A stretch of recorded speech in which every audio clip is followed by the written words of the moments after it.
హాస్పిటల్లో చూడండి సర్జరీ చేసేటటువంటి డాక్టర్ గారికి కూడా ఆయన వేషం వేసుకుంటాడు, తలకి ఏదో చుట్టుకుంటాడు, మొహానికి ఏదో చుట్టుకుంటాడు, ఒంటికంటే ఏదో వేసుకుంటాడు. అప్పుడు ఎందుకంటే అవన్నీ ఎందుకంటే అది ఉంటేనే లోపల రాణిస్తాను లేకపోతే బావగారు మీ లైఫ్ లో మీ స్వీటెస్ట్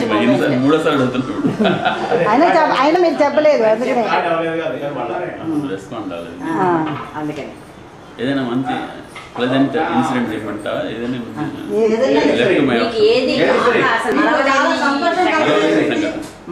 లేటెస్ట్ కూడా చెప్పచ్చు.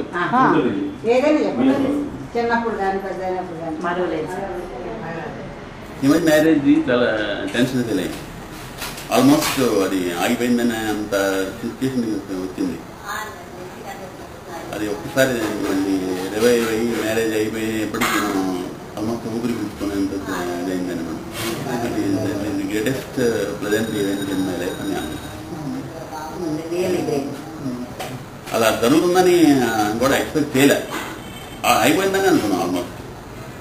అట్ వన్ స్టేజ్ నేను కూడా అడిగాను, అదే నేను కార్డ్ డిస్ట్రిబ్యూషన్కి వెళ్తుంటే ఇంకా ఫర్దర్ డిస్ట్రిబ్యూషన్ ఆపేస్తే మంచిది, ఇంకా అని చెప్పేసి ఒకవేళ any message any time expect చేస్తానన్నట్టుగా అనుకున్నారు. ఇంకా నేను కార్డ్ డిస్ట్రిబ్యూషన్ కూడా ఇంకా వేసుకుంటే మొత్తం కాంప్లికేషన్స్ అని ఆపేసేమని కూడా నేను ఫోన్ చేసి అడిగాను. అది లేదంటే డిస్ట్రిబ్యూషన్ పూర్తి చేస్తానని అనుకోండి.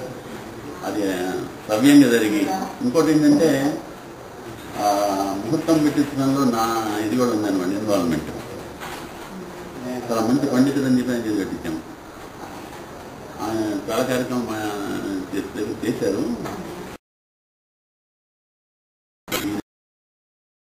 ముహూర్తం సరైన ముహూర్తం పెట్టారా లేకపోతే ముహూర్తం బలం వీక్ ఉంటాం మనకి ఇలాంటి ఇన్సిడెంట్ జరిగే అవకాశం ఉందా అన్నట్టుగా